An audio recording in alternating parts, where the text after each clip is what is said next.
مہینہ تو عافیت سے گزرا، پھر اللہ تعالیٰ نے ان پر ٹڈیاں بھیجیں۔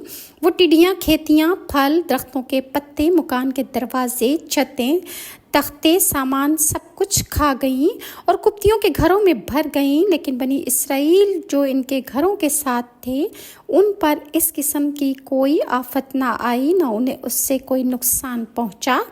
اب فرعونی قوم نے پریشان ہو کر پھر حضرت موسیٰ علیہ السلام سے دعا کی درخواست کی اور ان سے ایمان لانے کا وعدہ کیا، اس پر عہد و پیمان کیا۔ 7 روز یعنی ہفتے سے ہفتے تک ٹڈی کی مصیبت میں مبتلا رہے۔ پھر حضرت موسیٰ علیہ السلام کی دعا سے انہیں نجات ملی۔ کھیتیاں اور پھل جو کچھ باقی رہ گئے تھے، انہیں دیکھ کر فرعونی کہنے لگے، یہ ہمیں کافی ہیں، ہم اپنا دین نہیں چھوڑیں گے۔ چنانچہ وہ پھر بھی ایمان نہ لائے اور انہوں نے وعدہ توڑ ڈالا اور اپنے